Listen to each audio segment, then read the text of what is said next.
So a classmate of Candace Owens came out and speaking about, some of, what happened to Candace back in high school back in 2007. Now I want you to hear what she has to say, because Candace really don't discuss, this part of the game that happened to her. Let's roll that. That I don't want to be a part of this culture. You can stick around if you want. You can go watch the original video for context. I got something to say to Candace. She's probably never going to see this, but I just want to say my piece. Hey, Candace. Hey, girl. You remember high school? I remember high school. It was quite a while ago. It was like 15 years ago. You remember 2007? I remember 2007. I remember some very horrible things happened to you in 2007, and some very racist white children called you, including the mayor's son, and said some very racist things to you and threatened your life. That should have never happened to you. That was terrible. I remember you sued the school board for that. I remember because everybody was talking about it. My family was talking about it. My grandma was calling up your grandma. The entire school system was talking about it. It was a huge deal because the mayor's son was involved. And you had the NAACP backing you up when that happened. And they got you your settlement. I think you should have gotten more, because I am always ready to let racists' pockets bleed. But regardless, NAACP backed you up. The black community backed you up. I don't know a single black person who was not backing you up. And I've read some of the statements that you've made about that time and about how no one supported you. And that everybody just threw you under the bus. And I do remember that. I do remember white people were very vocal about their want for violence towards you. It was deplorable. But that was not the black community. And, a lot has happened since then. You've definitely made a bed for yourself. You're lying in it. That's all good and dandy for you. You've decided to step on the necks of the people who supported you when you were at your lowest. And, those of us who've known you for a while have just watched you. We watched you switch platforms in 2017 when you came out on YouTube. We watched you go from trying to fight the good fight to realizing the good fight don't get you paid and go into where the money resides. I would say I'm not mad at you for chasing the bag, but you're chasing the bag at the expense of your people. And that's some... you made a career out of being a... So, when you say you never wanted to be a part of the culture, remember, the culture is the one who supported you when no one else would.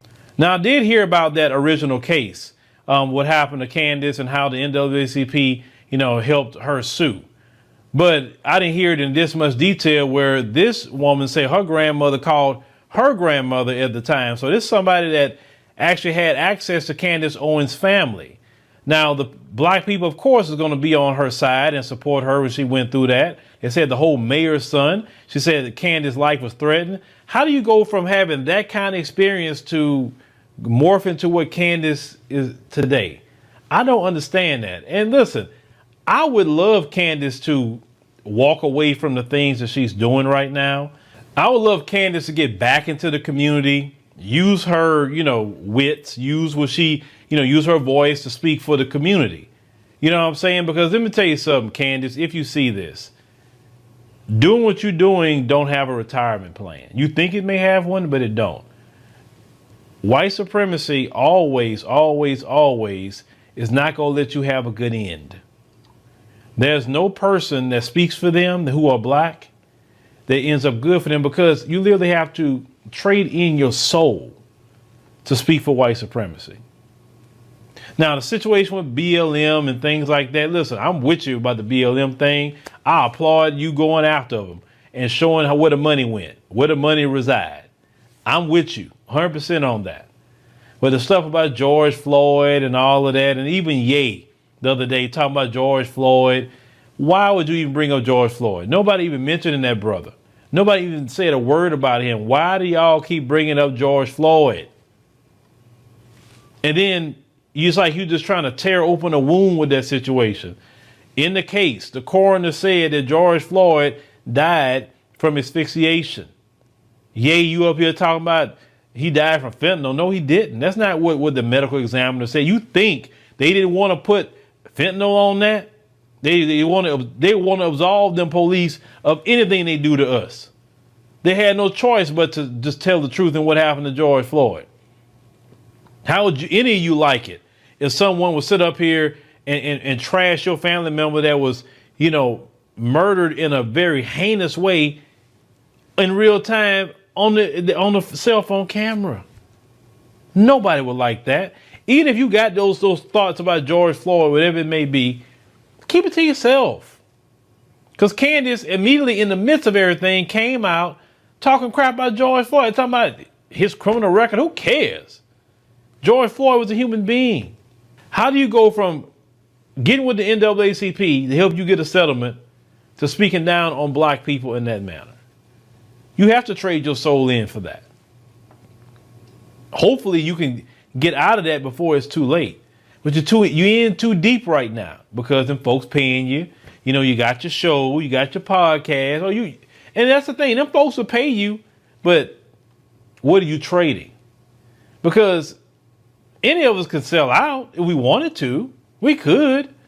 But I prefer to have the respect of my children. I prefer to have the respect of my community. And you still can get to the bag having it all. You don't have to trade in your community. You have to trade in your soul to the devil to get at some money. I'd rather take a longer time to get to it than to get into it quick, selling my soul. Forget that. And Candace, she knows she ain't happy with Zaddy that she got. That's why you see how she grinned ear to ear with Kanye, even though both of them are two peas in a pod. But still, she ain't happy with Zaddy, not at all. I said, Candace be choosing on Kanye, boy. I see that smile. Listen, a woman can smile at a man a certain way that men know. You know when a woman's kind of choosing. And every time I see her with Kanye, boy, Zaddy better watch out. Because Candace may leave him for Ye. She probably want to be one of his females.